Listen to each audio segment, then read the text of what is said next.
All right, Jason Ruona back here at the 2019 Dirt Nitro Challenge. We're here with David Ronnefalk. He was one of our big winners last night, taking the Ebuggy title here. It's your second time winning Ebuggy. You won in 2014, back here again in 2019. What's it like to get the Ebuggy win this year? Oh, it felt great. You know, the car has been working amazing already through practice and qualifying. Kind of messed up the first round of qualifying there, but came back strong in Q2 and Q3 with 2 TQ runs that put me on pole for the 10-minute A main. And you know, in the main, I kind of had a fairly easy run, I would say. The guys behind me, they crashed early on. That gave me a big, like a 5-second gap or something like this. So yeah, from there I could kind of control my race, making sure I didn't crash, because it's very rough out there, and it's easy to crash, let's say. You know what I was kind of thinking about being here this weekend is with the level of competition that's here. It's a little bit like a World Championships in a way with the level of competition. We don't really have an Ebuggy World Champion. We don't have a Truggy World Champion. But when you look at the results there, and you see who's made up of in the races, it looks like a Worlds. Yeah, absolutely. Like this year, there's plenty of the Europeans coming over. I never seen that many Europeans here at the DNC so far when I've been here, and this is like my 7th time I'm at the DNC. So it's cool to see. You know, it's fun when we all race together, like race each other. I think you know, as you said, this is like a second Worlds right now. Like this weekend the field is stacked, and if you look at the A main, you know, the starting grid for the A main tonight, it's a stacked field, and it's going to be a great show, I think. So, you know, kind of compare, you know, back in 2014 when you won the Ebuggy there, it was kind of like, well, I'll just run Ebuggy. Back then, everyone was like, well, I'll run Ebuggy too, make it a 3rd class, and I'll go out there and run. But now it's kind of like guys are taking it almost like the second most, you know, important class. It used to be Truggy then Buggy, or, you know, Buggy then Truggy. Yeah, exactly. Now it's like you throw the Ebuggy in there as almost the second most important. But, you know, what do you think is the difference now in the world or the market that's making Ebuggy more popular?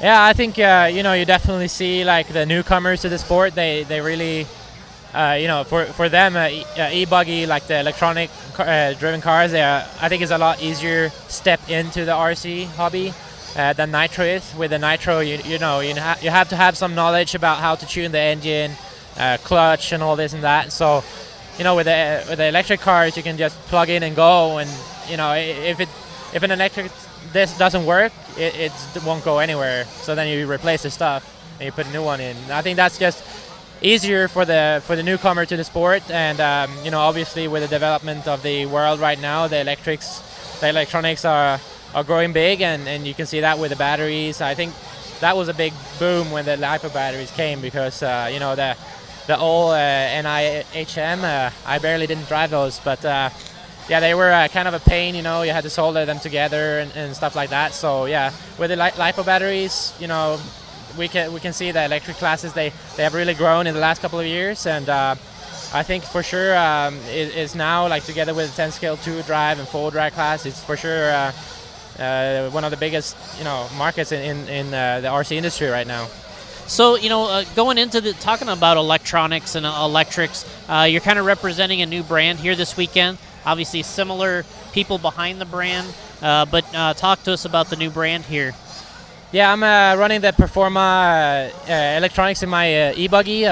We had the motor already in the last part of last year, and I could test that, and it was a good, great feeling in the motor. And after that, we kind of had a ESC developed, and you know, this is basically the first big race that I'm doing with the ESC, with the stuff like the latest software updates and everything we have in it. And you know, I gotta say, you know, it has a big, it's a big part of my win last night. I think it's very smooth, super easy to drive. The brake feeling is amazing. Throttle control is just, it feels like a 10 scale ESC out there, like when you drive it. And I think that's what, like, the 8 scale electronics have been missing. I mean, still, like, there's not many out there that have a feeling that you have in a 10 scale ESC. Right. So obviously that is huge, and you know, hopefully we can speed up the development and have it out on the market pretty soon. So you move over, you know, the other class you qualified extremely well in. is the 1/8 scale nitro buggy class. You qualified second there, TQ'd the last round of qualifying. Today is main day, and last night obviously you had the big success. There's the excitement, and you have to calm down again, get back ready. Explain to us, what do you think is going to happen tonight, Pro Buggy, and how your weekend's going with the nitro? Yeah, for sure, same thing there. Both my buggy cars, I would say they are set up quite similar, and they drive very similar out there. And, I have been able to work on my driving because of that. I didn't have to do too much, I would say, to the setup changes from practice to qualifying. I mean, we only had one practice in nitro, so it was kind of, you had to guess what the track was going to be like, because it was a lot different than the first qualifier, I would say.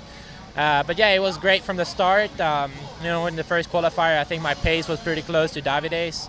I just had a couple of crashes that kind of put me down, but came back to finish third in the first qualifier. Then second qualifier, it was very close race between me, Davide, and Marco.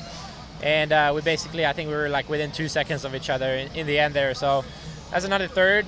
I missed a chance to be able to TQ for the last round, but without TQ in that run, I was gonna make sure to line up second.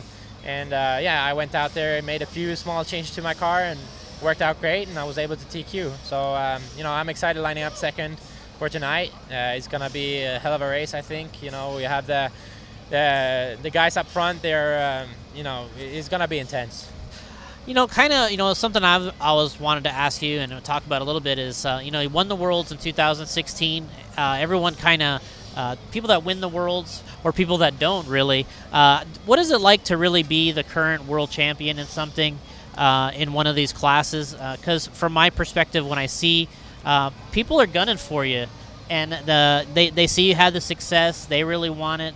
And what's it like sort of defending those championships, and then what is it like being sort of on the other side? Now you're like, all right, I'm going to get back to that level. Yeah, I think when I won the Worlds, like the year after, the main difference I felt was like, when you go into a race, you have to beat those people, but then like when you're a world champ, everyone wants to beat you. Yeah, I think that's the difference. So like Davide, he won the Worlds. Now he has high expectations. He's on a roll right now. His package is working really good for him, obviously, and everyone wants to beat him right now because he's the world champ, and that's the guy you aim to beat right now. And him lining up first, it's not going to be easy tonight, but I'll definitely try my best. My package feels great, and I think you have to make it.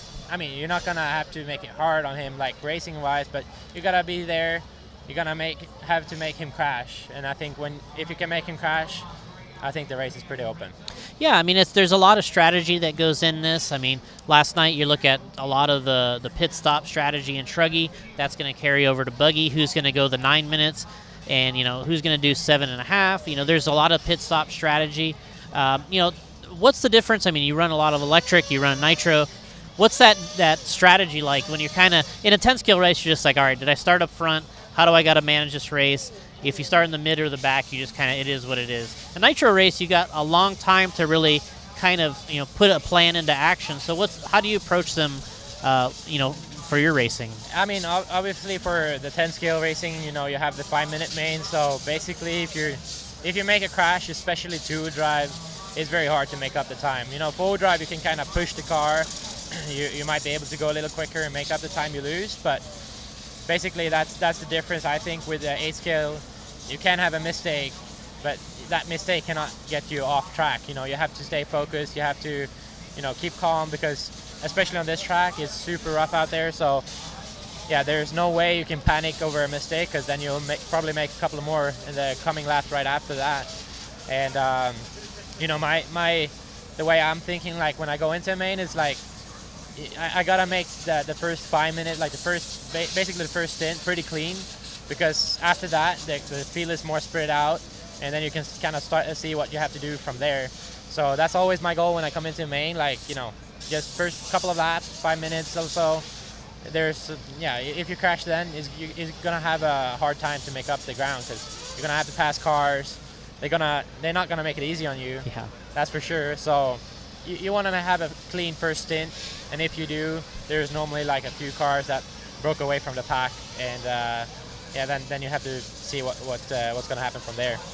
So tell us, give a shout out here to all your sponsors. Tell us everyone that you'd like to thank here this weekend. It's been a good weekend, and give us a shout out here on everybody.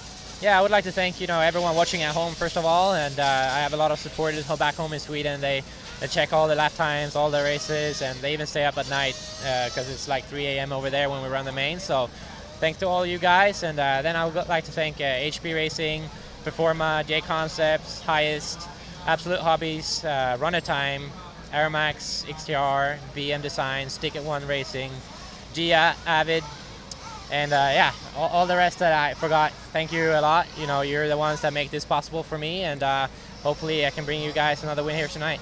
All right, David. Well, thanks. Thanks for joining us. Hopefully we can get that second win for you here. You've won a class in each of the main events here at the Dirt Nitro Challenge. Now you can try to go for a second title in the Nitro Buggy class. Good luck, and thanks for joining us. Thank you.